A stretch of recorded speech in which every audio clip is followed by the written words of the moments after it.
Hello and welcome back to BPM 232 Buddhist Psychologies. This is week 7. So there are a great number of questions that the Buddha in his sort of original teachings, the original teachings which are preserved to us, simply declined to answer. So famously, when asked about sort of the destination of being after death, right? What happens after death? In the context that he was in, right, against the background of Hinduism, this was a question about reincarnation. He simply met his questioner with silence, right? He didn't answer. They asked a question and he remained silent. In this particular case, right, and in many of these cases, it seems as though the silence was meant to sort of signal that this wasn't specifically relevant to the teachings that he was giving, right? That what the Buddha was offering, right, in terms of his teachings were practical strategies, right? Not metaphysical claims, practical strategies. He wasn't talking at some level about the nature of reality in some broader sense, but only, right, practical strategies, ways of achieving the cessation of dukkha, of suffering, right? The way to work towards nirvana. So he meets with silence many of these questions. This approach that he has towards not getting towards the metaphysical, right, extends towards a number of other things. Now, of course, in the 2,500 years since then, and the millions of people who have interacted with the material, there are bound to be a variety of clarifications, extensions, disagreements. And as we see Buddhism sort of spread out from its origin point, right, it goes to different areas, it interacts with different people, it syncretically mixes together with various traditions, and we start to see branches, right? We see things changing over time, right, as they are bound to do, but they also mix together with different kinds of religious ideas, spiritual ideas, doctrines, right, as they spread out. And so you end up with a lot of different, relatively distinct positions on these questions. You may find, for instance, that if you are looking at certain forms of Buddhism, Mahayana forms of Vajrayana forms, right, Zen, that there are relatively, in fact, complex views of metaphysics, the afterlife, etc. You'll hear tell about, Buddhist hells and various kinds of incarnated levels of being. This is natural, right? Human beings are bound to sort of elaborate these things, and in some cases to sort of push back on what they see as being an oversimplified or, incorrect early interpretation, not necessarily by the Buddha, but by the Buddha's early followers, right? So one of the areas that Buddhism does see some kind of complexity in this respect is around the question of psychological contextualism. Psychological contextualism, not that they were using the term, but psychological contextualism. So if you've looked at the reading for this week, this is Shulman 2008, Early Meanings of Dependent Origination, you're going to see a good example of one of these splits. There is a particular kind of interpretation, right, of dependent origination that gets taken up in a number of the branches of Buddhism. And the author is looking to show that sort of, if you look at the original texts, that may not be the case, right? That it may not be as hardline, basically, as some of the later interpreters and elaborators tend to present it. Now, before we get to the question of sort of dependent origination generally in this sense, and unpacking it a little bit and thinking a bit about how that might apply, it's worth paying attention to the idea that any of our assessments of reality are necessarily problematic in a couple of directions, right? So one of them, which is relatively central to Buddhism, is of course the question of distinguishing between the reality which is objective in some sense outside of you and the reality which you in particular are experiencing, right? At the far end of this, one gets into things like solipsism, right? The idea that maybe there is no external reality, right? That everything that's happening is just inside your head. Maybe that you're the only conscious being in the universe. Some people will slip in that direction. On the far side, obviously, is, right, the idea that no, there is an external reality, in some sense. But even then, there are a number of different ways that you can interpret that idea. So it's already necessarily problematic. And even with the concern that Buddhism has with making an analysis of your own mind and your own processes to attempt to distinguish what's going on in terms of the distortions of your thought processes versus, what's happening out there, right? This still poses a very deep problem. There is a sense, right, in which your own mental landscape, right, what you experience, your subjectivity, is the only universe you'll ever experience, right? Most people have thought about this in some way or another, the idea that anything that you ever experience, you're going to experience via your mind. So you are not, to borrow the term from the Western philosopher Kant, you're not making contact with the thing in itself out there. You're making contact with your impressions of it, right? Light is bouncing off of it and it reaches your eyes, and then it, fires some neurons if you happen to be sort of a neurophysicalist. And eventually it produces an image of an object in your mind, but that's what you're interacting with. You're interacting with your mental impressions. And so the only universe you experience is your mental universe. You don't ever experience the universe sort of directly in some sense. That already poses certain kinds of problems, although I add, it also offers some opportunities, because when we are talking about the field of intentional self-transformation, what that means is that the ability to make changes, right, to engage in intentional self-transformation and in appropriating your own self-development, the ability to change your mental landscape, which is, after all, right here, has the potential of changing your view of yourself and your experience of the entire world, which is really quite, it's quite dramatic.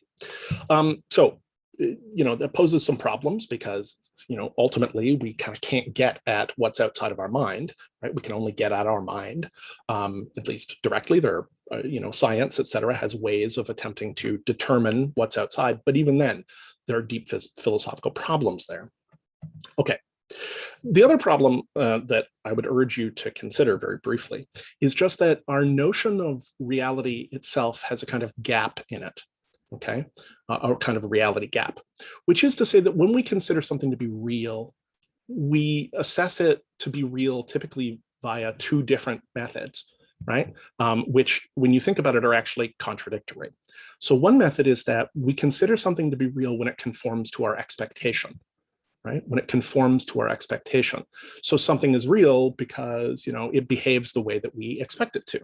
We walk down the street and the mailbox, behaves like a mailbox. It doesn't fly around, it doesn't glow, it doesn't scream at us, right? The mailbox behaves in much the way as we expect it. So it conforms to our expectations. However, we also consider things real when they violate our expectations, which is to say, when we consider something to be a given, we're expecting something to happen, and all of a sudden something else happens. If you think about it, those are two different and contrasting views of the real, the things that conform to our expectations and the things that violate our expectations. And we consider both of those things to be a standard of what is real, right? So just in considering that idea, the idea of determining reality, determining the real, is a deeply, deeply complex and fraught process, okay? And this is the process of sort of metaphysics generally, figuring out what's real and how the universe works. So the fact that the Buddha sort of declined to do so, right, is this very deep indication that he was, again, concerned with practical strategies, not with metaphysical claims. Nevertheless, of course, in interacting with it, humans are going to come up with metaphysical claims. They're going to assess metaphysical claims. They're going to argue about metaphysical claims because that's what we do. We like doing it. Okay, so a good example of this from the position of Buddhism, for instance, is this question around psychological contextualism. So the basic version of psychological contextualism is, okay, that because of impermanence, okay, and because of sort of non-self, that all of our mental behaviors are conditioned. Everything is part of a system, okay, of a dynamic continuum of relations, right? Nothing stands on its own. Nothing is like a standalone thing. Everything is dependent on something else. In order to consider that idea briefly, it's useful to think about the way that we normally within sort of Western science and typical thought, we normally think about causality, okay? So the causes of things, how a procession of events occurs. And we normally think of causality as being discrete, right? A discrete object with a discrete action striking another discrete object. We think of them as separate things impacting on each other in a sequence. So the classic version of this, of course, is billiards, that is to say pool, right? Playing pool. So, you're playing pool. I don't have a pool stick, but anyway, you're playing pool and you line it up and you can see the balls on the table and you line it up and bang, you hit this ball and it flies in a straight line and rolls in a straight line and it strikes another ball. And that in turn might strike the wall and strike another ball. We're used to thinking of things in those terms. And that's a very Newtonian framework. It's very drawn from Isaac Newton, this particular discrete view of causality. Now, when the Western philosopher Aristotle thought about causes, okay, he thought about them in more complex terms. So for instance, okay, if I strike a billiard ball, right, and it rolls across the table and strikes another ball, one of the things that needs to be in place for that to occur is that there has to be empty space between the two of them, right? If I drop a great big box between one ball and the other, then the one can't strike the other, right? There has to be empty space. That's sort of an enabling condition, right? So Aristotle does try to complexify a little bit his view of this kind of causality, but nevertheless, typically speaking, it's talking about a discrete object having an action on another discrete object, which has an action, right, on another discrete object. It's thinking in discrete terms. The kind of psychological contextualism we're talking about, right, with this dynamic continuum of relations challenges that somewhat, right? So the question becomes then, in what real sense can we sort of separate, right, objects out from each other? In what real sense can we separate objects out from each other?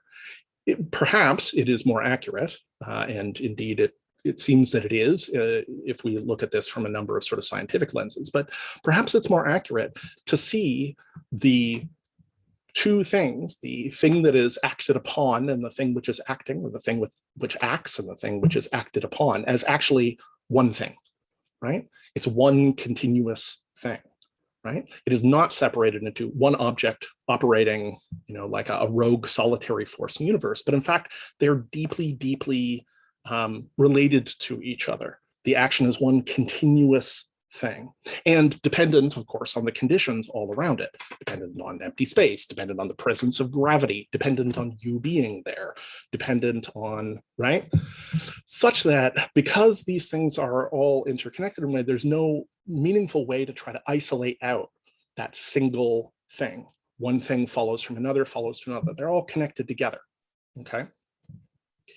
Now, the point that Shulman is getting at, partly in early meanings of dependent origination, is whether or not this question of this like deep interconnectedness, right? This not thinking about things in isolated terms, but thinking about things as a dynamic continuum of relations, whether or not that's a question about simply the processes of the mind, right? Or the processes of consciousness, the processes that we are using to interact with the world, or whether it is a claim about the world itself. When we consider this dynamic continuum of relations, right? This is what gets us to the concept of non-self, okay? And by extension to emptiness. Things are empty because, right, they don't exist independently. They cannot exist. It's meaningless to talk about them existing independently from all the other aspects of them, right? They exist in a relationship to each other. So, just to give you a brief example, which I have found useful in the past. Okay, so if I look at any given sort of object in my environment, okay, here we go. Outing myself a bit, here we go. So if I look at this object, this is a D20. If I look at this object in my environment, there are things that I can say about it, right? Well, I can say that it's small, for instance, right? I can say this object is small. But it's small, of course, relative to me, right? It's small relative to me. It's small relative to these other objects around. From a different point of view, it's not particularly small. So right now there are, bacteria on my body and tiny little mite monsters crawling over my skin and cells and so on and so forth. From the comparison of those, it's huge, right? So there is a relativity to the notion of its scale, right? This is an idea that most of us can mentally play with. If you've ever seen a movie or a cartoon or something where people shrink, right? It's precisely playing with this line, right? Which is that the notion around size and the qualities of size is highly relative, okay? It's a relation.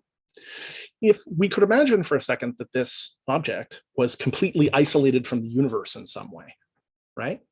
Somehow we took it out and we stuck it in like a pocket dimension. We stuck it in its own universe where it was the only thing. Would it be meaningful to say that it was small or large? Relative to what? Like its size would no longer be meaningful in any way. Now, arguably, I don't even think we could do that. I mean, not just because we don't have the technical sophistication to do so, but because my very strong suspicion, and this seems to tie in with physics, is that this object isn't a discrete object. It's part of a web of relations, right? Matter and energy and space and time are all part of a web of relations. It's a big stretchy web. It's just that some of it happens to be sort of see-through in the way that air is see-through to us. So we see discrete objects where there aren't necessarily discrete objects. What there is a continuum of energy and relationship and so on. So this idea of dynamic continuum of relations. The question, right, that gets asked and that is elaborated on is whether this is simply a property of the way our mind works, whether or not the various thoughts and judgments and sensations and stuff that we have are sort of conditioned in this way, or whether or not it's a property of the world itself. When we're dealing with this embeddedness, with this dependence on context, with this dependence on relations, right? When we're dealing with it just with our own mental formations, we're talking about non-self. But for some commentators, that idea extends to the general concept of emptiness, that all things are like this. Now, for what it's worth, I've already shown my hand here. I happen to fall on the side of thinking that all things, I'm making reality claims, can't help it, that things, in fact, are like that. Right? That in fact, the world itself is like that in some way, that they're right, that the world itself is empty in this way. That happens to be a bias on my part. And it's a bias that's shared by a number of the branches of Buddhism, right? Some of them will say that actually all things are empty. So that's a very common view in Mahayana, okay? Whereas Mahayana is one of the outgrowths, so sort of Theravada is the initial, if you want to think about it, sort of fundamentalist, original Buddhism in some sense. Mahayana is a much larger vehicle that covers a much broader area and brings in all kinds of additional beliefs, as indeed beliefs are brought in, right, as Buddhism goes all over the place. And Mahayana stresses this kind of emptiness. Theravada, on the other hand, Theravada basically stays with this idea of non-self, okay, as outlined in the article, which is to say that, we're not making any specific claims about the world. Really, what we're making is claims about the conditionality, right? We're making claims about the conditionality, the embeddedness, and therefore the non-self, right? The emptiness of our mental processes, simply our mental processes. Okay. Now, in this original formulation, okay, that the Buddha gives, there is no specific claim, okay, about how this particular question relates to the nature of the world. There's no specific claim. It doesn't say that the world is dualistic, right? That it is composed of mind and matter separately. And it doesn't say that it's monistic either, right? That it's all mind or all matter. Now, there are certainly some schools, in many Vajrayana schools, right? The idea that everything is mind has become a dominant idea. That's a monistic idea about the metaphysics of reality. Everything is mind. Everything you experience is mind. It's an interesting idea. In the West, we call this idealism, right? And as I mentioned, right, the only thing you ever know is mind. Maybe that's all there is, right? Essentially speaking, that's the claim. And if so, that introduces some interesting questions about how to interact with things. In Western science, we've often defaulted into a different kind of monism, right? A different kind of sort of single world, which is materialism, right? All there is physical stuff. And to the appearance that there is anything other than physical stuff, well, actually, that's because of physical stuff, right? So your brain is the important thing, and your mind is an epiphenomenon, or, right? There are, of course, some philosophers who believe that we don't actually have sort of an experience separate from the physical in any way. I don't happen to agree, but I agree that the question is a complex one. However, original Buddhism doesn't address these claims. It doesn't say whether or not the universe is dualist, mind and matter, or whether it's monist, right? All mind or all matter. It simply sidesteps these questions. It's undetermined, okay? And part of this is because Buddhism in its sort of core aspect, and this is something that's carried through all the branches, is fundamentally experientialist. It's fundamentally experientialist. It's about experiences in this practical strategic fashion, and not about experiences as a way of determining metaphysical claims per se, right? It's practical. You are meant to examine experiential material, derive sort of rules from that, and then use it to change your experiential material for the better. Now, there are certainly some forms of Buddhism that sort of make a direct address at this kind of issue. They try to sort of unpack our desire to get at this, because for many people it'll be like, but what is it? What is it? You yourself may fall into this line, and I often do too. My mind will kind of roll it around. And as I pointed out from the outset of the course, I try to take a position of a fairly radical epistemic humility, which is to say I operate on the assumption that I don't know.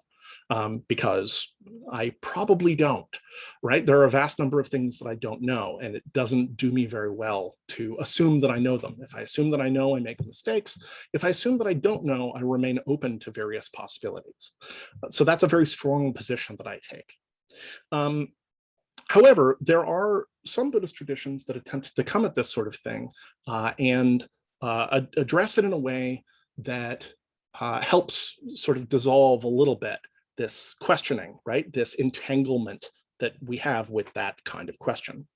So a good example of this is Zen Buddhism.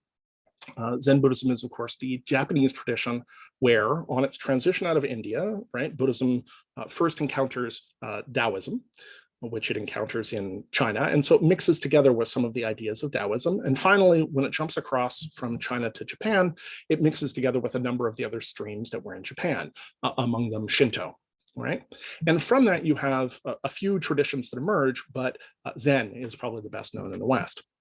And there is a concept in Zen called mu, M-U, which means roughly the unasking of the question, right? So there's certain kinds of questions that we ask, and mu, as a response, is meant to unask them, right? It's sort of one step past the Buddha's silence.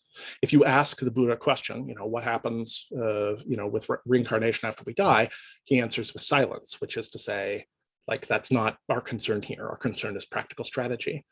But the Zen concept of mu, M-U, is the unasking of the question. If you were to ask the same thing and they mu, they're saying, no, I'm unasking that for you. It's not even just that I'm not answering, I'm unasking it, right? You can see that there are also techniques that that Zen uses that are similarly intended to dissolve this fixation in certain kinds of ways.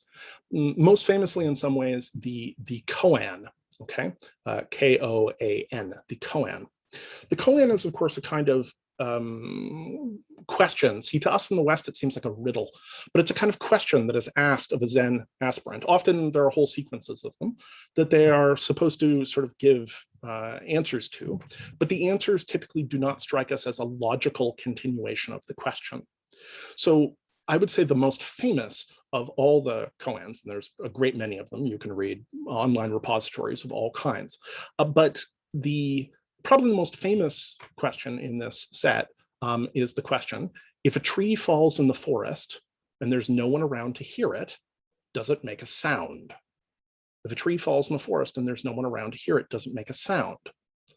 Now, the thing about that question is, obviously, if you have a strong metaphysical commitment in one direction or another, you can simply answer that question, right?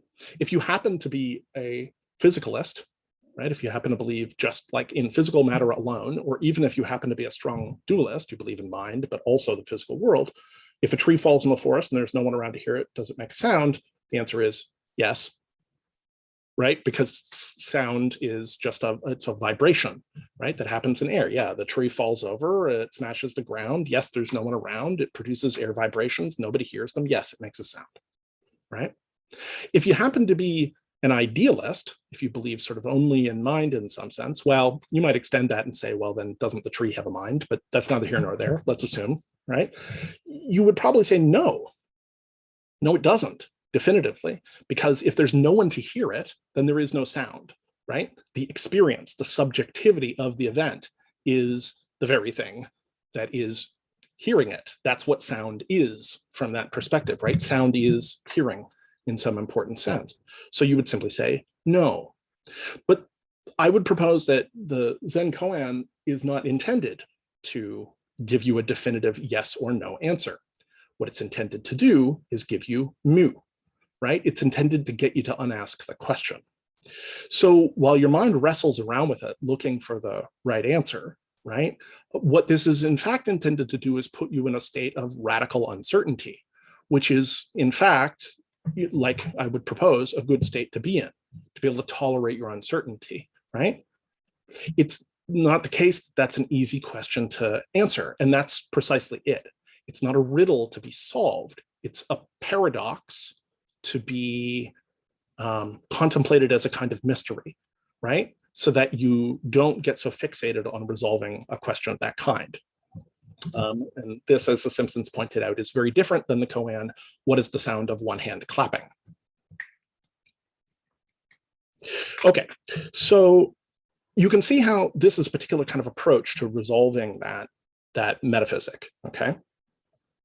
But with that in mind, with all that in mind, we have to remember that sort of the core idea around the Buddhist notion here is the psychophysical context of impermanence is what we're getting at in the original teachings. And that first relates to our mind. So we're not going to worry too much about how it relates to the world, because that is in some ways an open question, but also it's experiential. So you're relating to your mind in any event.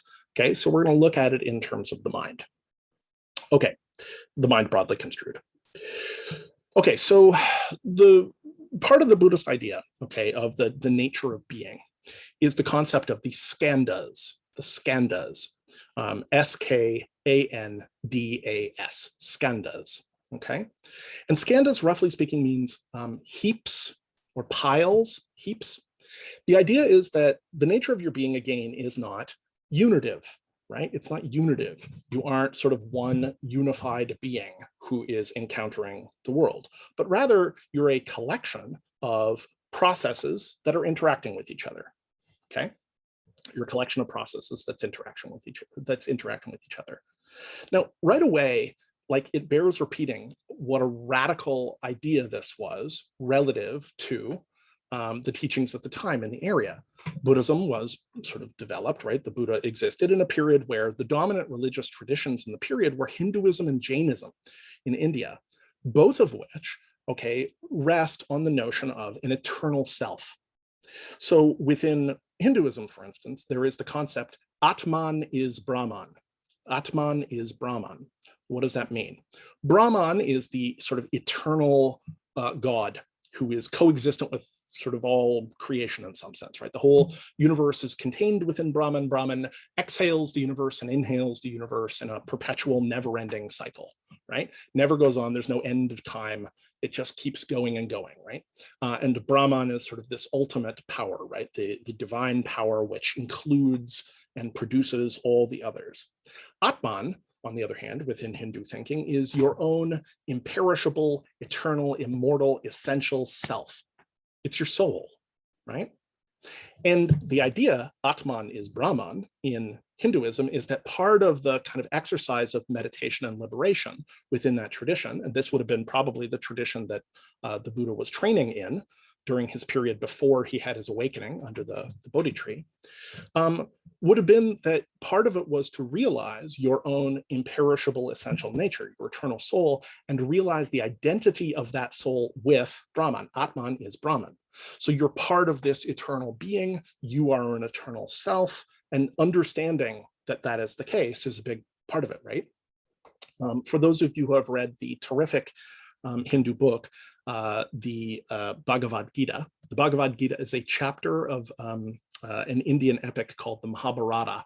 It's just one chapter, but it's funny. I mean, the Mahabharata is sort of a giant war epic, but the Bhagavad Gita is this one chapter which involves a prince named Arjuna talking to his charioteer Krishna about an upcoming battle that he doesn't want to participate in because it's a feud between two rival families, right? Or they're actually related, but they're sort of branches, they're relatives of families. And so they've arranged themselves on the field of battle at Kurukshetra, the place of the spear. And as he's riding, right, Krishna is driving the chariot, and Arjuna is looking over the battlefield, and he can see on the other side, the enemy is like people he knows, his cousins and people he's familiar with. And he looks out and he's not pleased about this idea. He's an archer, he's a bowman. And he just basically says, I don't want to participate. Like, I don't want to do this, right? And kind of sits down. And so Krishna, his charioteer, proceeds to give him a lecture. And the lecture sort of starts and it talks about various ideas in Hinduism, and it discusses the concepts of yoga. And in this case, yoga has a much bigger meaning than sort of what we think of as yoga in many contexts now in the West, right? Not just the physical stretching stuff, but also inner discipline, meditative discipline, etc. So yoga is a more general term, but he talks about yoga, he talks about different kinds of religious practice, he talks about metaphysical truths. And as he's going through, he's discussing, right, the nature of things. And finally, Krishna has this transformation. Krishna reveals that he is in fact God. So Krishna reveals that he is God to Arjuna. And as he does so, at first it's glorious, and Arjuna is dazzled, right? He unfolds into his like 1,000 heads and 1,000 arms and so on and so forth, right? The cosmic whatever. But then all of a sudden it starts to turn, and Krishna takes on a dark aspect, a malevolent aspect, okay? And his jaws are open and there are rivers of blood flowing in his mouth, with sort of screaming men flowing into his mouth. And he says, I am become death, or I am become time, sometimes in the translation, destroyer of worlds. For those of you that know your 20th century history, you'll know that Robert Oppenheimer, one of the designers of the first atomic bomb, famously quoted this line when they detonated the first atomic bomb in Trinity, New Mexico: I am become death, destroyer of worlds. It's a pretty ominous thing to say at the first atom bomb test. Anyway, so Krishna has transformed into this being, you know, innumerable beings are flowing into his mouth, and he says, you know, I have become death, I have become time, destroyer of worlds. All these men have already been killed by me, right? But I can't destroy their immortal soul. And then he comes back down and he basically says to Arjuna, so you're a bowman, you were born into the warrior class, there's nothing you can do to these people that can damage their immortal soul, so get out there and do your job. Right? And Arjuna sort of gets up, and, you know, then we move into the rest of the epic. If you've not read it, the Bhagavad Gita, it's a very short little book. It's beautiful and it's brilliant. I used to carry a copy of it for years. But the point being, you can see that this story hinges specifically on this idea of the eternal self, the eternal soul, the immortal soul. That the whole ethical standpoint of it at some level depends on that, right? It's like, you know, you move through these religious moves, and then he's like, but look, I'm death, I am time, I'm going to kill all of these people, everybody here is already dead, right, in the grand scheme of things. So it doesn't matter, you can't damage their self, so get out there, do your job, where do your job means kill them, right? Okay, so this is the context against which Buddhism is originally formulated, and it's a radical idea. Because Hinduism and Jainism both posit this idea of an eternal and immortal self, the Buddhist idea that there is no such thing is quite radical. It's quite radical, okay?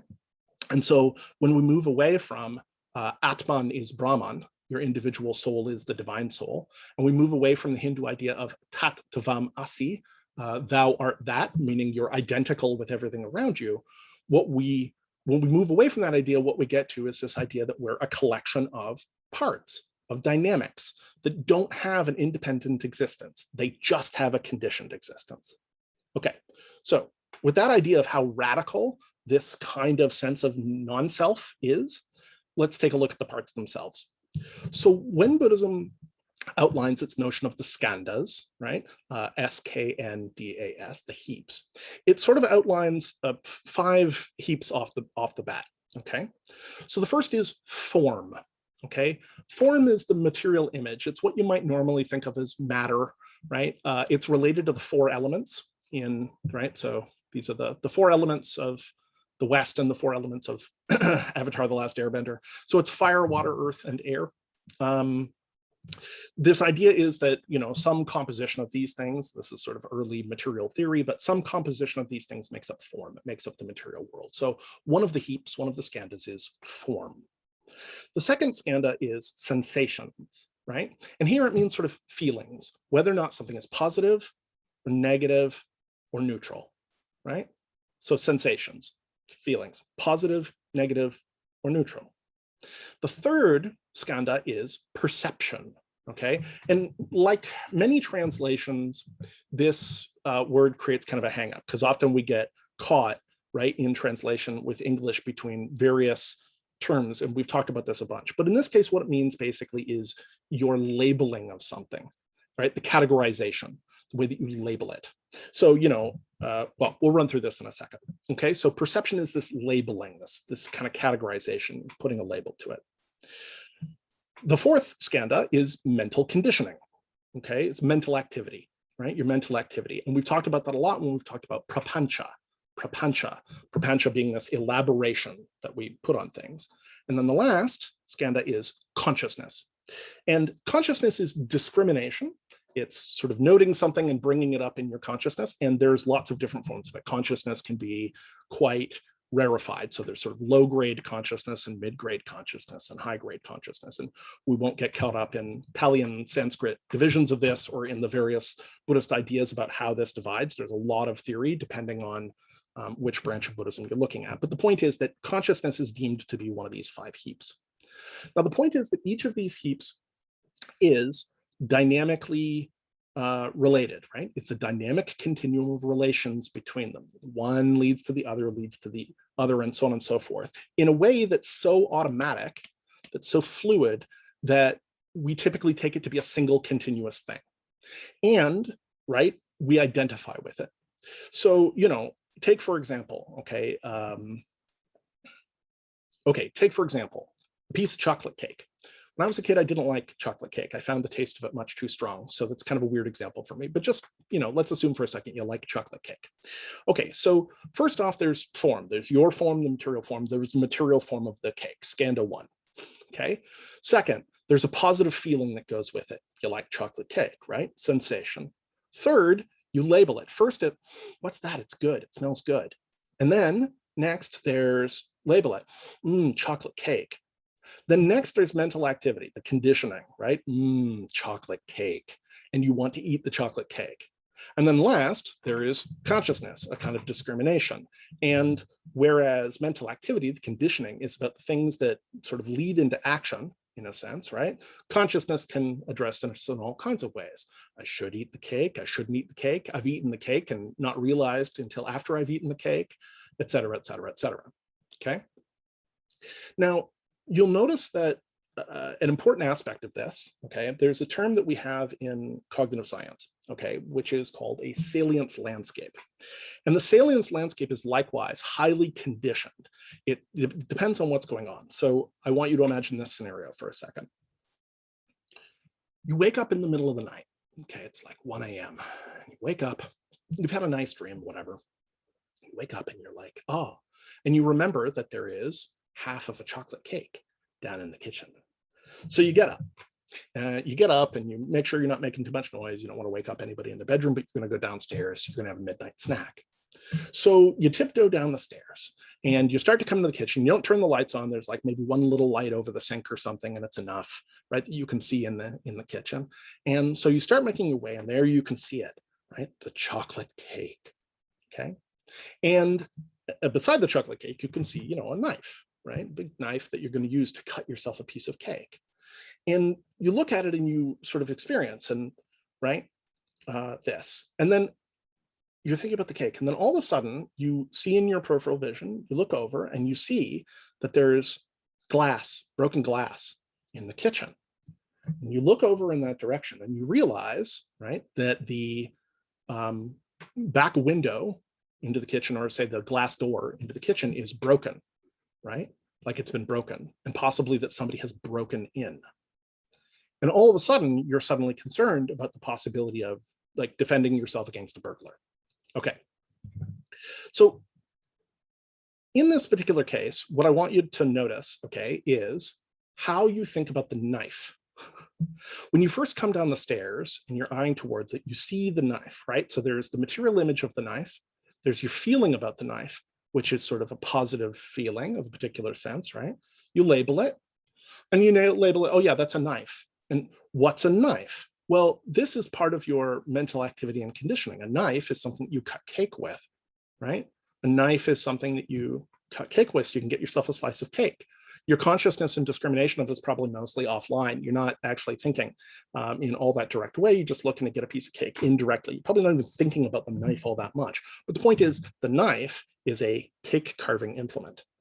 Then all of a sudden you notice the broken glass. You're probably thinking about the knife now, but you're thinking about it very differently, right? You're not thinking about it as a cake getting implement. You're thinking about it as an implement of self-defense. So what the knife means to you is highly contextually dependent. And probably at this point, the cake has turned completely invisible for you. You're not noticing it at all, right? Are you still thinking about the cake after this?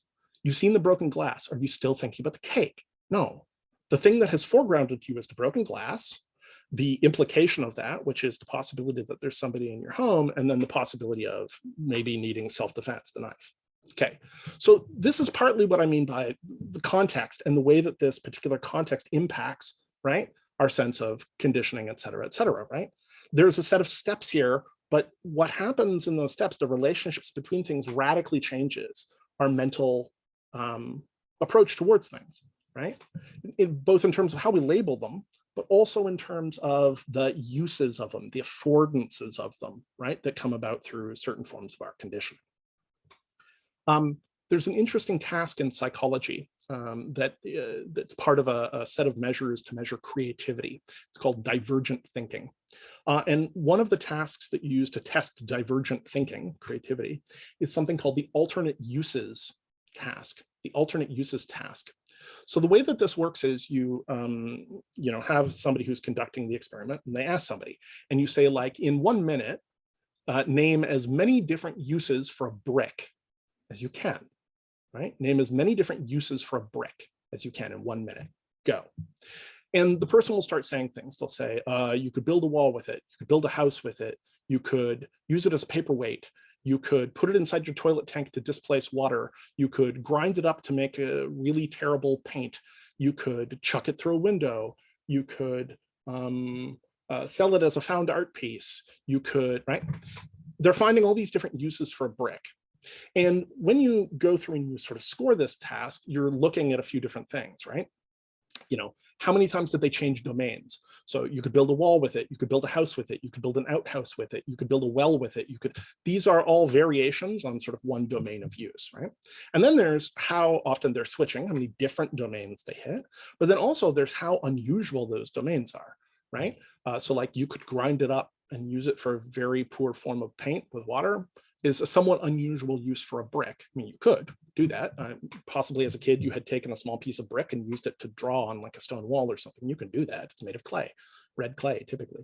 So this unusual uses, right? The notion of unusual uses is in a sense getting at this kind of question around affordance and conditioning, right? How is it that you're experiencing an object? How many times can you flip between different uses of it, unusual uses of it, right? So it's attempting in some sense to like break up your customary formations. But most of the time, right, with the skandhas, you're going to have one thing proceed to another so automatically that you don't think about it, you don't consider it, right? It's mostly unconscious to you. Okay. So when we consider, right, this idea that the skandhas, that the heaps proceed to each other, the other important sort of aspect that we want to get at here is that Buddhism is also looking at the senses, okay, as these discrete faculties. And an important thing to note on this is that the senses, as far as Buddhism is concerned, include all of the things you would normally think of: your eyes, your ears, your nose, your tongue, touch, right? The standard 5 senses that we think of, but it also includes the mind. Buddhism considers in this formulation as one of the senses the mind. The mind is a sense. Now that throws people a lot of the time. What do you mean the mind is a sense? Like the mind is what is sensing. The senses come to the mind. But the point is, in Buddhism, the mind is a sense. And if you consider the notion of the skandhas, that becomes a little bit clearer, because there isn't anything that is ultimately receiving this stuff. Each of these things is simply an aspect that chains to another aspect, and it's a fleeting thought, like a wave passing through. To have attachment to those aspects is the very form of unhealthy kind of identification that causes suffering. So we do get identified with certain aspects of our skandhas. We get identified with our form. And never mind that, your body is changing the material that it's in, or that it's made of all the time. You eat food, you expel matter, you grow hair, you cut off your toenails, you shed skin. This stuff is being replaced, right? As I pointed out before, we are less like, a stone, although a stone is like this too, but you're less like a stone or a mountain than you are like a tornado, right? Or a whirlpool in a river, right? The water comes down, we can look in the river, there is a whirling section, like there's a gyre in the river, right? We can see it, it's an identifiable pattern, but the water that it's made of is constantly changing, it's constantly flowing through, right? We are like this, but nevertheless, we get attached to our form as though it's a solid object. We get attached to sensations, we get attached to our feelings. So the way that we feel positively or negatively about something, we sometimes take to be a portion of our character, right? A portion of our identity. We take it to be who we are. I like this. I don't like that. I feel indifferent towards this. I feel indifferent towards that. As though our preferences are somehow central to our identity. Our preferences are central to our identity. So much so, actually, that we often tend to socially categorize ourselves in precisely this way. I'm the kind of person who likes this. I'm the kind of person who dislikes that, right? So we get attached to our sensations, we get attached to our feelings. We get attached to our perceptions, our labels. So this can occur in all kinds of ways, right? Languages cut the world up differently, right? Languages are not the world, or at least I don't think so. I don't think so anyhow. But languages are not the world. Languages cut the world up very differently, right? They're going to have different words. They're going to cut those lines in different directions. If you have a kind of expertise, you're going to cut the world up a lot more finely and differently than somebody else. So if you happen to know a little biology, you know that there's like no such thing as a fish in a biological categorical sense. There's no such thing as a fish. There's no unified category that's a fish. Fish are evolved from all kinds of things. Crabs, many people will have come across this lately. I think the term is carcinification, which is that crabs have independently evolved a bunch of times. Organisms have independently, in independent evolutionary tracts, become crabs. I don't know why. I guess crabs are just a really good design. But the point is, things have independently become crabs. So there isn't a unified category called a crab except by appearance, certainly not in a biological sense by evolution, right? So in some cases, the more you know about something, the finer your categories are. In other cases, the more you know, in fact, you realize that those categories aren't real categories. If you are speaking a different language, your categories may be completely different. You might have a category for something that other people don't have a category for. You might not have a category for something at all. Okay. Another good example of this, and this is sort of on the edge of the idea of like being a connoisseur, being an expert and having very fine categories on things, is alexithymia. So alexithymia, which was a construct it's a psychological construct originally defined in Toronto with the Toronto alexithymia scale. Alexithymia is this bluntness of emotional experience. So people who rate as alexithymic have very blunt categories of emotional experience, right? So to them, how do you feel? They say, bad. And you say, bad. Okay. Can you tell me more about that? Like, bad. What kind of bad? And they're like, very bad. There are these big blunt categories. On the other end of that scale are people who maybe have like a far more nuanced sense of their own emotional states. They might say something like, well, I don't know, it's kind of bittersweet. And you're like, okay, bittersweet. And they're like, yeah, like on one hand, it's great. I'm moving off to the grad school program that I want. And that's terrific. I'm glad to be sort of moving ahead on things, but also I'm finding that I'm really going to miss my family and my friends. Okay, so there's bittersweetness. That's a much more nuanced concept, right? It's a much more nuanced appreciation than you're going to see in, say, alexithymia. That notion, right, the connoisseurship end of things versus the blunt category ends is all over the place. If you've ever tried to become interested in, say, a genre of music that you've never listened to before, classical music or jazz or EDM or something, it probably all sounds the same to you if you haven't listened to it. It takes you a while to discriminate the different categories, right? You listen to a piece for a while and you start to hear the different voices, you start to hear the different instruments, you start to distinguish between this type and that type, right? Such that somebody who has that connoisseurship can say, oh, this isn't this, this is that. And you're like, what are you talking about? And you have to, right, get into it for a while before you can discriminate. Okay, so we all have these different categories. And indeed, those categories can also extend. For instance, in many cases, right, when people have a really strong prejudice, right, or bigotry, whether it's sort of sexism or racism or, right, whatever it happens to be, what's happening there is that they have an overbroad category, right? They have a generalized category of behavior. So anytime anybody says all this are that, right, about a category of people, usually that's a dead giveaway that their category is much too broad. Well, all these people are such and such, right? All women are bad drivers. All men, don't know how to communicate. All, right? It's like, really, all? So breaking these kinds of things down, right, is often part and parcel of developing a certain kind of psychological sophistication.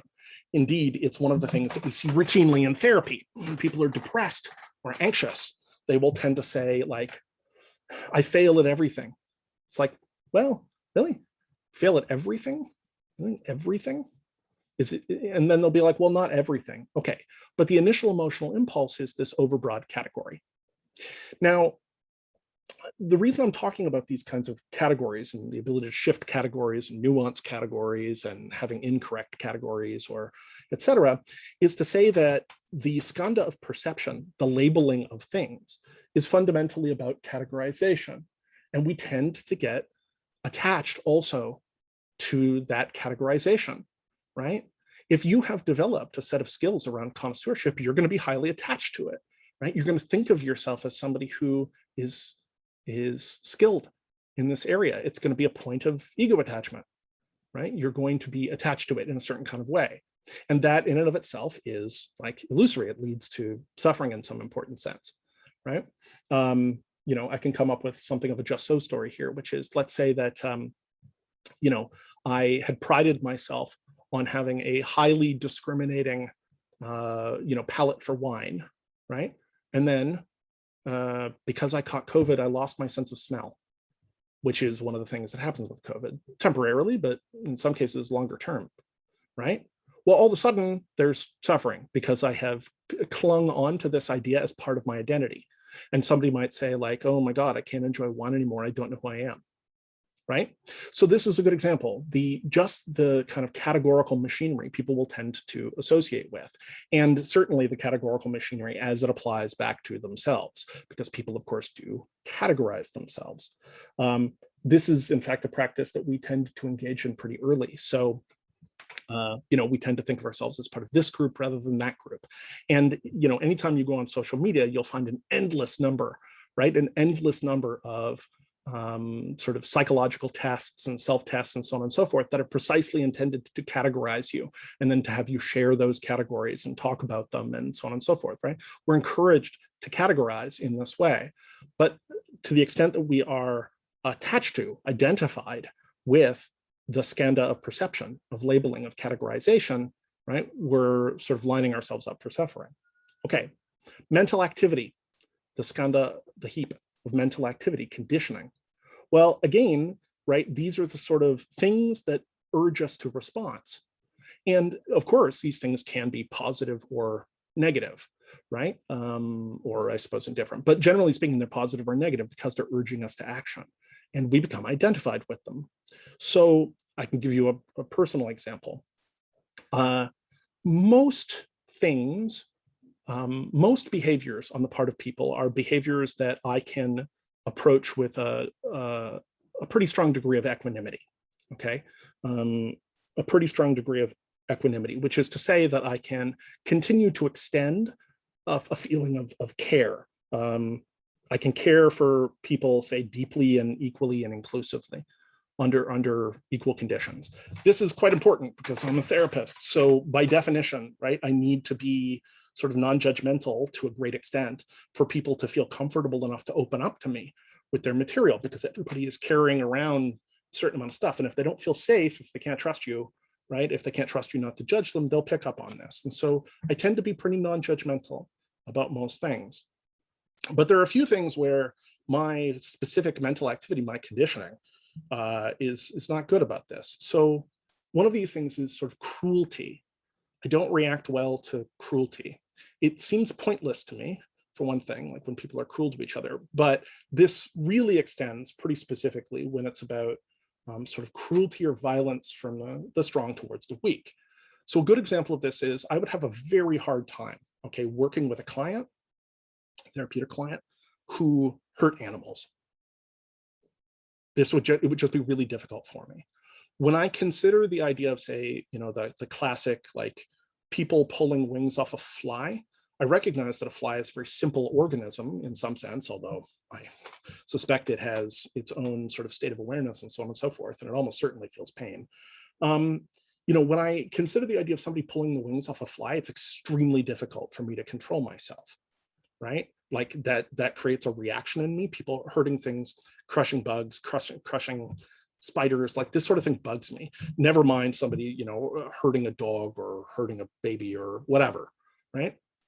This is the kind of thing that creates a very strong action pattern in me. It provokes me to sort of anger and intervention. I will tend to stop somebody without thinking about it under those conditions. As an example of this, there have been a few times in my life when I have intervened in fights, mostly without thinking about it. So, you know, there was a case when I was in high school when at a party, a fellow punched a woman, punched his girlfriend, punched her across the room. He's about twice her size, and he was very drunk, and she whatever. And normally speaking, I would have, of course, lots of compassion because I understood his background and I understood how he had childhood trauma and I understood difficulties in the relationship, etc. But basically, the second that he hit her and she went across the room, I went through the door and put myself between them, and then I knocked him out. And the key thing here is that the action moved before my consciousness, like no question, right? I was through the door. But the second thing here, because we're talking about this kind of attachment, is I'm proud of it. I'm proud of it. Now, arguably, I should be. I don't think it's necessarily a bad thing to defend the weak. And it's always a little nice when you encounter a situation. I mean, you never quite know what you're going to do when the chips are down, right? You know, the reason why fiction puts characters under pressure is that we believe, rightly so, that how people behave under pressure is how they really are, right? That how people behave under pressure is how they really are. And so the whole point of fiction is to put characters under the pressure so that it reveals their nature. That's, you know, a big part of what fiction is about. Conflict reveals character, right? The two things are linked together. And so it is in real life, you know. If you have a death in your family, a real tragedy in your family, you're going to relatively quickly find out who your friends are, because there are going to be some people who are going to be there for you and other people who won't, right? You hit a really hard time and some of your friends just evaporate. And the feeling that we have is, oh, I guess they weren't really my friends. Now, they may have their own stuff going on, but you get my point. My point is that we take it to be revelatory. In this particular case, you know, I took it to be positive and revelatory. When the chips were down and everybody else was frozen, I went through the door before I to think about it. And this appeals to me, not least because, like I'm an old school Superman comic fan, and I like the idea of interposing myself for truth and justice or whatever, right? Like it appeals to my vanity to have done so, okay? Now, there are other things in my life that I'm not going to discuss at great length where, frankly, I'm not that proud of myself. Like most people, I have my shadow, and I've done some things and hurt people in ways that, don't make me feel good. But that's more of a subject for us to talk about, the Jungian shadow, and I teach a whole course on that. So on Jungian thinking, not just on the shadow. But in any event, the point is, right, yes, I had this moment, and this moment was like mental activity conditioning that put me through the door and got me into the position, but also I'm attached to it. I think of it as being central to my nature. I think of it as being essential to me in some way, right? Yeah, that's who I am. That's who I am. And this idea of a dynamic continuum of relations, non-self, asks me to dissolve that. It's not who I am, right? It's not. It's a feature of the moment. It was a feature of the specific constitution, right? Okay. And last, consciousness and discrimination. Now, as I mentioned, there are lots of different sort of grades and forms of consciousness and discrimination. It's sort of the full presentation of this process. And I don't want to get into quite yet, okay, these different things. It differs between schools and so on and so forth. But the point is, again, obviously, we attach ourselves to it. We attach ourselves to it, right? And you can see this because people will value it almost above all other things, if not above all other things. If I offered you, if I was a magic genie that came out of a bottle, and I said, I'm going to offer you $100 billion and the romantic partner of your dreams and, whatever, 1,000-year lifespan, and there's only one catch. I'm going to take away your consciousness. Would you take it? I think the answer is no. Why? For the most part, we can't even really determine what it is that our consciousness does for us. Okay, this is a very live problem in philosophy and cognitive science and sort of the science of consciousness studies. And yet at the same time, it's the most precious thing to you. You're very attached to it, right? I can offer you every material reward, but if it's minus consciousness, but I won't be there, right? I won't be there. And maybe that's a reasonable response. But again, you take my point. The idea here is that when we're talking about non-self, right, the attachment to any of these aspects is a mistake. I've misunderstood the essentially dynamic, fluid, temporary, conditioned nature of what's happening. Thoughts arise and thoughts pass through. Now, this causes sort of an endless degree of consternation because people are like, well, but wait a minute, don't I have stable patterns? Like, isn't there consistency? Yes, you have stable patterns. There is consistency. There is a certain kind of stability, right? What there isn't is permanence or essence. You do have stable patterns, but they're just patterns, right? They're not essence. They're not an immortal and eternal soul, which will, when your skandhas, when these various parts pass away, your immortal and eternal soul will go out. The whole nature of the experientialist introspective project in Buddhism is to look and say, when you look inside, here are things that you see. Here are aspects of your experience, 5 senses, or 6 senses rather, including mind, 6 senses, right? 5 skandhas, but where is this immortal soul, right? Where is this eternal self? And the Buddhist claim is, it isn't there. There is an apparent continuity, right? In the way that there is an apparent continuity in the whirlpool within the river, right? There's an apparent continuity. The whirlpool in the river, right? It's something we can point at. And the idea of non-self and the more extended idea, right, for the branches of Buddhism that take non-self, this strictly mental kind of psychological contextualism, and they extend it into a metaphysical principle. And they say, all things are like this. All things are empty, right? There is a stability there. There can be. Some things last. A mountain lasts, but mountains are not perfectly stable objects, right? The Himalayas, which are we say they're the tallest mountains in the world, but they're actually not. By all appearances, there are some taller mountains under the Antarctic ice sheet. But anyway, we tend to think of the Himalayas as the tallest mountains in the world, Everest as the tallest mountains in the world. Well, where do those mountains come from? Well, two tectonic plates, which basically are drifting along on the surface of the Earth's magma, crashed into each other, and one of them thrust up. And if you've ever been to an area that has lower, more worn mountains, those were places that were pushed up at some point, and countless millennia of rainfall, wind, erosion gradually wore them down. And it eventually, right, like old teeth, wears them down to the nub. Like, even the mountains aren't eternal. They're really not eternal when humans get involved, since if you go through big parts of the states, Kentucky, I think, and Tennessee, primarily, coal harvesting. They've gotten into the habit of coal harvesting by mountaintop removal, which seems like a ghastly idea to me. They basically just go in, and because they know coal is in the mountain, rather than digging around in it, they just explode the whole thing and then sift through it. So there are whole areas there where there used to be mountains, and there are none. They've just chopped them off. They're like stumps. Basically like going to show up at a forest and finding out that it's just a bunch of stumps, except mountains regrow very slowly. So do trees, frankly, but mountains regrow very slowly. Anyway, there's a sadness there, but that sadness again is a kind of attachment. The point is, those mountains would, over the course of time, go eventually, right? The whole Earth eventually is going to go, right? The whole Earth eventually is going to go. The sun is going to expand as it gets older, and eventually it's Frytown around here, right? The whole planet will be destroyed because we'll be within the penumbra billions of years from now, granted. But the point is, over the course of time, very few things are stable. The sun eventually will die. The point that I'm getting at is, yes, certain things have stable patterns to them over time, but they're just patterns.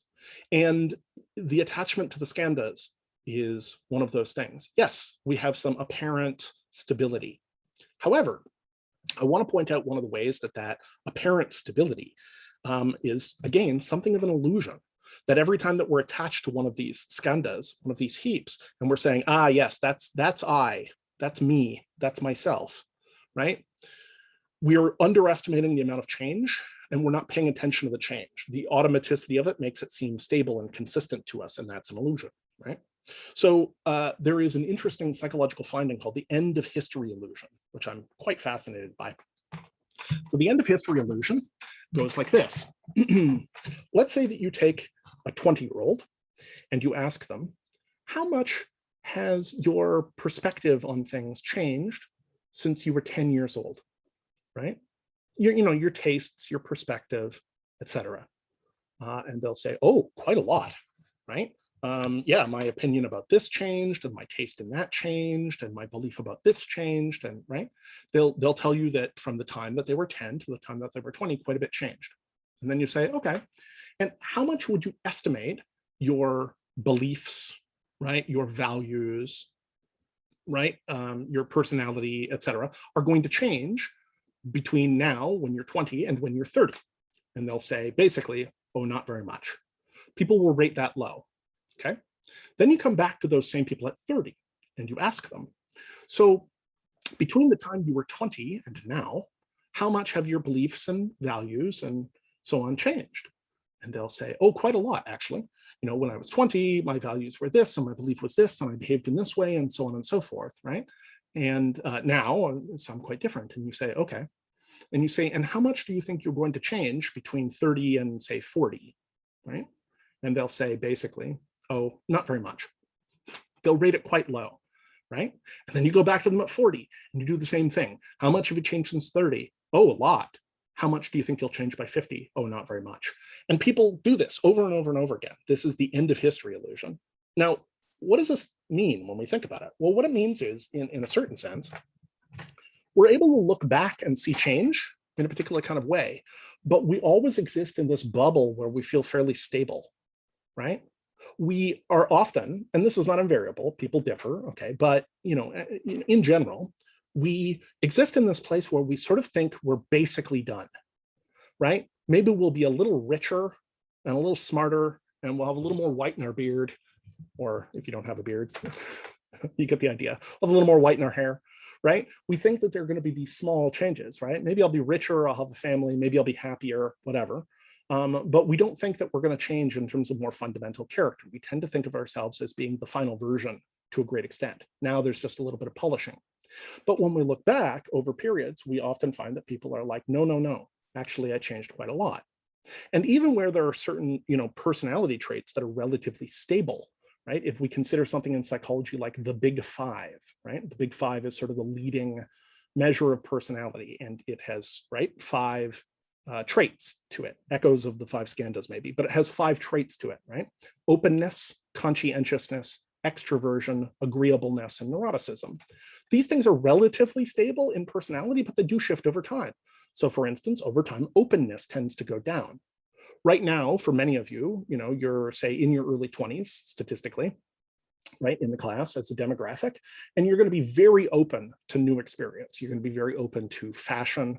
You're going to be very open to new music, right? Novelty is going to be high among your priorities. But you will note that many people that you know that are older have disregarded at some point fashion, that they have become sort of disinterested in updating themselves in terms of musical taste, like they fixed at a certain point. They became interested in something and they said, okay, that's enough. And past a certain age, right, if you think about many, older people, elderly people, right, they'll often be very tuned out to movements in the culture, right? This has created a weird ahistorical situation because for almost all of human history in every human group, young people learned from older people. Older people were the repositories of knowledge. But now, because things change quite rapidly, we have sort of future shock. Older people are forced to rely on younger people to engage in various forms of technical knowledge. So the classic old school version of this was, old people didn't know how to program their own VCR as the precursor for the DVD player, which itself was a precursor for, streaming or something. The idea that you're out of touch with technology, that you have to show your grandmother how to use her smartphone or something, is a very atypical circumstance. For most of history, it was the case that older people were the repositories of knowledge and they instructed younger people, and that stopped being the case. But you'll probably be familiar with older people, right, of your acquaintance who just aren't keeping track of this stuff. They're not updating their fashion, right, because they're just unconcerned with this. I find this particularly interesting very often when I look at men in public, because there's a much noted phenomenon where men hit a certain place in their life a lot of the time, and they hit like the haircut, not even the hairstyle, the haircut, that they're like, this is my haircut, and then that's it. They just do that for, they just sort of have that fixed appearance ever thereafter, right? So the point is, openness goes down over time. As young people tend to have a much higher degree of openness. The personality trait of openness tends to drop over time. Now, things can affect that, obviously. But the point is, right, with the end of history illusion, people often have this idea that they are basically done. They just require some polish. But then retrospectively, they're like, oh no, I've changed in all these ways. So we have this artificial sense of stability around our skandhas, around our heaps, right? We cling to them. This is who I am. This is what I'm into. This is what I like, right? This is my material image. This is my body. These are my feelings. These are my preferences. These are my labels, right? This is my conditioning. This is how I respond to things. And this is my discrimination. This is my form of consciousness. Each of these things is separate, but we think of them as a continuous process, right? Automatic, right? That we go through and we immediately have a reaction and consciousness of it without thinking about it. But it turns out, of course, that with mindful intervention, meditation, we can separate, we can expand that gap so that it becomes less automatic. We don't respond to things as automatically, right? And moreover, that we can gradually become less attached to them in general. Because as they become less automatic, as we realize that there is, in fact, this dynamic continuum of relations, we begin to realize that it's not the kind of unified essence, right? This kind of eternal self, the way that we think it is. It's just waves of thoughts and feelings passing through. There are patterns like the whirlpool in the water, but not in this ultimate and solid sense of like our true identity, our authentic self, just our conditions, just the relationships between these parts. And at some point, those relationships will go, and indeed the conditions may change. That's a radical departure. Now, whether or not that applies in a sense of emptiness, as I said, is a metaphysical speculation. And it's one that I'm inclined to agree with, just because I happen to think that the world likewise exists in this kind of empty fashion. But the point is, we don't really need to get there. All we need to do is recognize that this is meant to be a practical strategy rather than a metaphysical claim. And as a practical strategy, looking at yourself and being like, where is this eternal self? All I see is feelings and sensations and judgments, and right? All I see is skandhas. All I see is the impressions in the 5 senses, 6 senses, including mind, right? That's what's there. They come, they pass through, they interact with each other, but there is no eternal essence, just these interactions, just this dynamic relatedness, this relational interiority, okay? So a very important idea. Okay, one more thing that I want to talk about just very briefly today is that I want to talk a little bit about the so-called 4 immeasurables. Now, the 4 immeasurables are sort of 4 traits that we see within people who are sort of approaching the state of enlightenment. So if you recall, in the last lecture, we talked, to some extent, I talked about sort of guideposts, right? So you remember I was talking about the binaural thing, right? Binaural beats. And the idea is, on one hand, it may be causing a thing to happen, but on the other hand, it's just like, if you are aware of it, if a thing is happening in your awareness, it's a signpost that you're moving in the right direction, right? So we talked a little bit about that. The 4 immeasurables are another way to think about the same thing. These are sort of 4 natural outgrowth behaviors of somebody who is right on the right path, somebody who is engaged with the Eightfold Noble Path, and that's starting to have kind of effects in a certain sense, right? So insofar as the Eightfold Noble Path is like, well, somebody who's in the right direction, right, is just naturally doing these things, but also doing these things is heading in the right direction. Similarly, we can look at the 4 immeasurables. Okay, so the 4 immeasurables are loving kindness, compassion, sympathetic joy, and equanimity. Okay, so loving kindness, or metta, M-E-T-T-A, loving kindness, metta, compassion, karuna, K-A-R-U-N-A, karuna, okay, compassion, sympathetic joy, my finger won't straighten, sympathetic joy, which is mudita, right? M-U-D-I-T-A, mudita, sympathetic joy, and equanimity, upekkha, which is U-P-E-K-K-H-A, right? Upekkha, equanimity. Okay, so what is each of these things? Okay, loving kindness is, it's a little complicated in some ways. It's part of a meditative practice. It's part of a meditative tradition. So generally speaking, when you're, there's many systems of meditation, and we're going to talk about many of those variations. Often it's highly individualized depending on the needs of the person, right? And the specific barriers that is presented to a person achieving it. But the basics of virtually every meditation system first have you practice concentration. Okay, concentration meditation, which is the ability to fix your attention for a relatively long period of time. So a classic version of this would be like meditating on a candle flame. So you have a candle flame in front of you, and you focus your attention on the candle flame. The idea is that before you can really proceed in other meditative disciplines, you first have to develop a certain amount of fixity. And it's important to distinguish that there's a distinction here that John Vervaeke uses that I think is quite an interesting and useful one, which is the distinction between sort of hard focus and soft vigilance. The distinction between hard focus and soft vigilance. So hard focus is like, right? You're gritting your teeth and clenching and focusing your mind on something, right? This is difficult. If you've ever tried to like focus in that way for any length of time, you quickly realize, frankly, often how lax your mental muscles are. Soft vigilance, on the other hand, is holding your attention to something by letting your mind play around, okay, the space, but within sort of a small space of attention. So if you, for instance, take a look at my finger, okay, there it is. You take a look at my finger, you can approach this with hard focus, pay attention to the finger, focus on the finger. But you could also look at it with soft vigilance.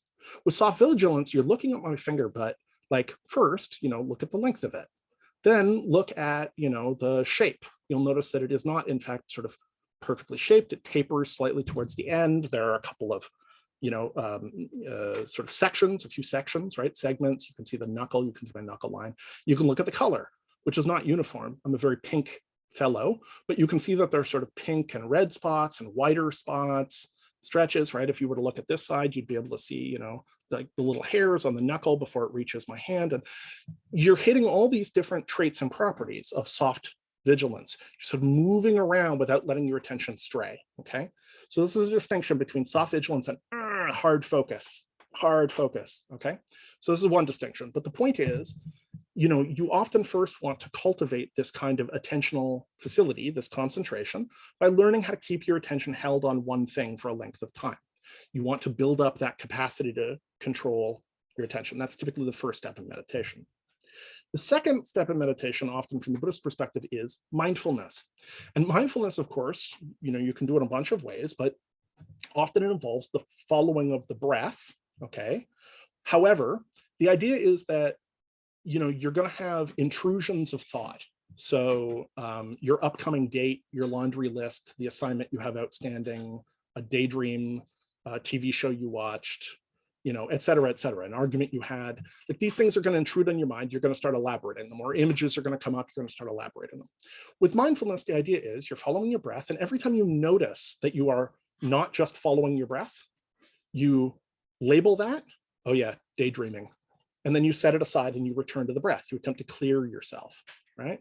Oh, fantasizing, clear yourself, right? Imagining, clear yourself. You put this ing, and you don't get too caught up in the categories, but the point is you label it, and then you return to just following the sensations of your breathing, typically in your nose, right? So when you breathe in, it's cool, and when you breathe out, it's warm. When you breathe in, it's cool. So you're holding your attention to that basic sensation, right? The sensation of breathing.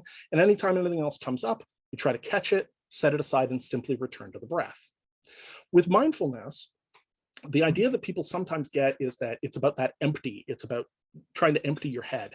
And that's not the mindfulness part. The mindfulness part is the catching. When you realize you're off track and you catch it and you return, that is the mindfulness. So people frequently get frustrated because if you're lucky, the first time you sit on the meditation pillow, you have sort of, beginner's luck and you're like, oh, this is amazing. And I feel really relaxed. And it's like, I'm a week out from enlightenment. And then the second time you do it, you realize like how out of control your mind is.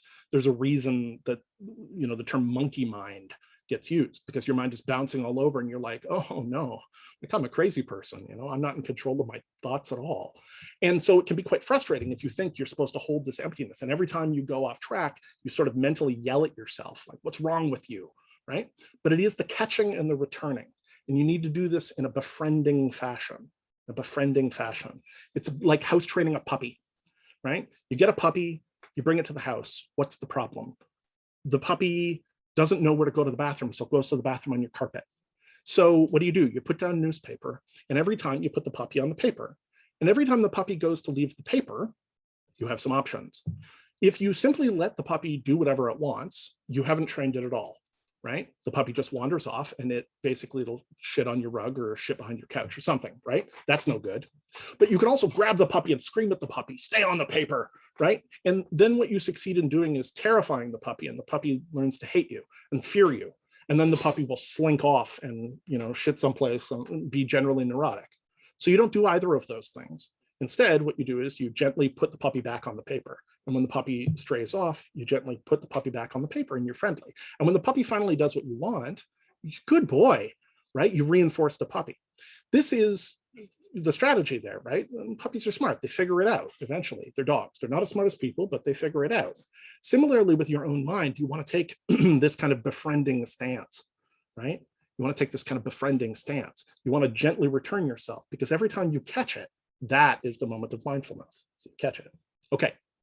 And then after you've got sort of a mindfulness practice down, we move into this third thing, right? Which is metta, loving kindness meditation.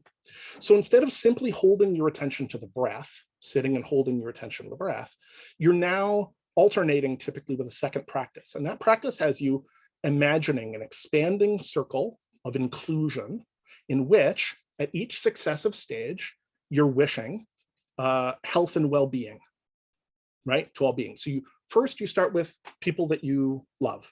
And you say, I wish you health and well-being. So you imagine people that you love. Then you move on to people who are sort of indifferent to you, people you don't really know. You wish them health and well-being, right? It helps to imagine them in the specific, I add. Then you're moving on to people that you maybe have beef with. Enemy is a strong word, but people that you have some negative relationship with, you wish them health and well-being. And you expand this outwards at some levels until eventually you're wishing health and well-being to all beings in the universe, all sentient beings or all beings, period, right? There's an expanding circle of inclusion where you're wishing health and well-being. Okay, this is loving kindness, this generalized wish of health and well-being, right? That you are expanding the sense of like, I wish you well, even though maybe you have some specific issues, and it could be quite difficult, right? Wishing health and well-being to people that you love is easy.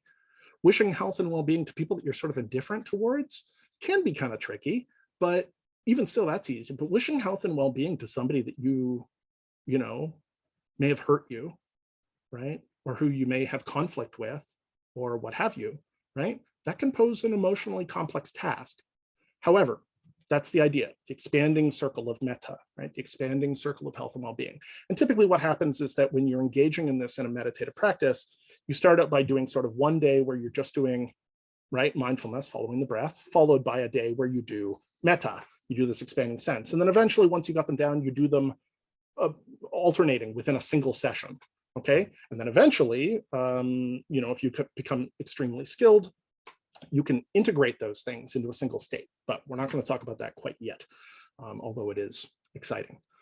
So metta, loving kindness, okay. Compassion, karuna.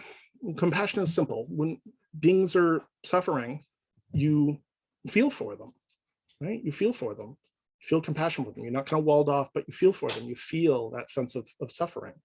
Okay, sympathetic joy is feeling happy at other people's successes, right?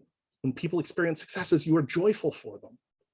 And equanimity is caring for everybody, deeply, equally, and inclusively. Now, each of these four things, right? This idea of loving kindness, compassion, sympathetic joy, and equanimity is the natural expression of somebody who is sort of getting close to the goal state in some sense, right? That's the natural expression. And so you look for these things as immeasurable qualities that are signs of the path, but you also cultivate these things, right? Through certain forms of action and meditation, through the Eightfold Path. And it can be tricky because each of these things has a near enemy and a far enemy, a near enemy and a far enemy. So the far enemy is easy. It's like the opposite of the thing. If you're doing that, you're typically going to notice if you're taking yourself seriously, and you may justify it in various ways, maybe like, well, this is a special case or it's hard or whatever. But the point is, you're probably going to know if you're engaged in the far enemy. But the near enemy is much more slippery. The near enemy is a thing that wears the clothing of the state that you want, but isn't quite it. So let me give some examples. With loving kindness, okay, the far enemy is ill will, right? If instead of saying, I wish you health and well-being, you're like, I hope you get hit by a truck, right? That's just ill will. That's pretty easy to pick up on. It's pretty obvious, if you're like, oh, I hope that guy fails and dies or whatever, right? That's ill will. But the near enemy is a kind of sentimentality, right? Not that you're wishing health and well-being, but this kind of like sickly sweet sentimentality. Oh, I hope everybody, just does so well. This is not quite the same thing. It's not an authentic expression, but it's like a sentimental, everything is wonderful and everybody is great, and right, doesn't include any of the complex realities of the situation. Bearing in mind that, right, in some cases, you may be extending loving kindness, metta. You may be extending the sense of health and well-being to people who, frankly, are really problematic, right, from your perspective and from other people's perspective. The world is not, as I said, a sanitized place. There are people out there who've hurt people, right?